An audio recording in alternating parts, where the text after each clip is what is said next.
di masisigo ba't ganto? Ginaganapan ko lang na natural, tsaka inagapan ko na mautal nilawan sinugal, ginapang minahal. Katagalan natutunan ko rin tumagal, tsaka alam ko naman na inaabangan na sanang tabangan yung papakawalan para di naabangan. Kaso nga lang pala ba naman ang alabang kinalakihan na galingan kaya nakasanayan ko makabuo na madiin. Di ko na malayo narating matay ako na pailing. Mga naniwala di ko pwede biguin, di ko pwede pakitaan na bitin. Mga tingan na kalang busugin ko pa din kahit kabisado na kalitiin. Alam ko na may mata na nagbabantay kung paano ako sasablay, matyagang nag-aantay kung kailan ako tatamlay at lalaylay. Yung mga laway na makita ako na mahina, umay na manira, ngalay na manghila kasi nga walang pinakitang hindi pamatay.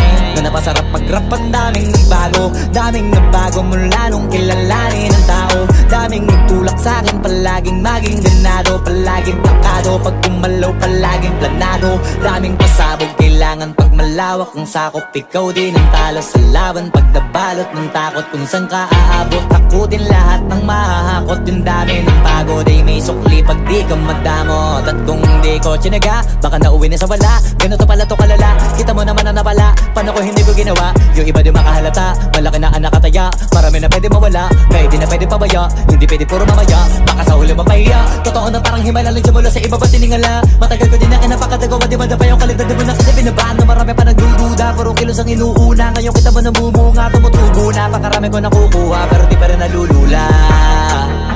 Tas sa ugali wala pa rin binago, tao pa rin pag umaharap sa tao.